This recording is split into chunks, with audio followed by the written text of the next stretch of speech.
आजचा विषय होता मेंटेनन्सचा. तिथून चेक केलो, स्विच चालू होत नव्हतं. पक्कड आणि टेस्टर घेतलं, खाली येऊन मीटर मध्ये बघितलं तर मेन्शूचा प्रॉब्लेम होता. पहिला तर ते मेन्शू मधली वायर जोडून घेतलो फेजची, चालू केलो तर चालू झालं सगळं भावानं. श्रावण महिन्यामुळे मित्र कसं बसलाय बघा. लगेच पुढच्या साईडवर आलो. सर्व्हिस वायरचा काहीतरी प्रॉब्लेम होता. जिया तार, सर्व्हिस वायर हे सगळं मटेरियल मागून घेतलो. लागलीच बॉबिनला पण जिया तार लावून घेऊया असा विषय होता का नाही. 3 डझन बॉबिन तयार करून घेतलो. चला म्हणलं सर्व्हिस साठी आता आपण जिया पण टाकून घेऊया. जिया तार आहे का नाही 50 मीटर टाकायची होती पुढं. त्यात एवढा पाऊस पडालता का नाही काम करायला नको वालतं बघा.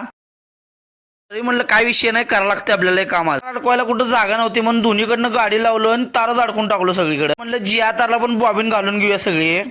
वायर आहे का नाही आपण 6 mg मागवलेलो, चांगली टाकायची म्हणजे कसं आहे माहिती काय, परत 10 वर्ष काय प्रॉब्लेम येत नाही. चला आता लगेच 6 mm वायर टाकून घेऊया. स्वामींचं नाव घेतलं आणि एवढी अडकालती का नाही, तरी पण म्हणलं आता पावसात काय पर्याय नाही.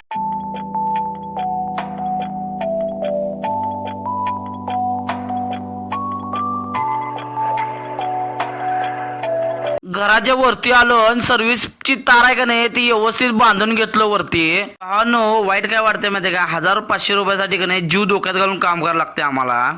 ती जरा बेंड होती त्यामुळे खाली आलो आणि बघतोय तर वायर आलती व्यवस्थित.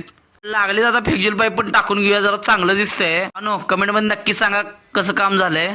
पहिला तर पेटी उघडून घेतलं. चला म्हणलं आता सर्व्हिस वायर छल्लो आणि लगेच मीटर मध्ये लावून घेऊया.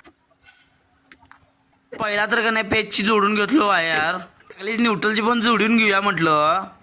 नकाला सांगितलं की MSCB जाऊन कंप्लेंट करा आणि जोडून घ्या. बाकी सगळं माझं तर काम सगळं झालंय. चालू केलं. पहिला तर माझी पक्कड घेतलं, मार्तुल घेतलं, टेस्टर घेतलं, मशीन घेतलं. जाता आता भावानं लाईक करायला विसरू नका.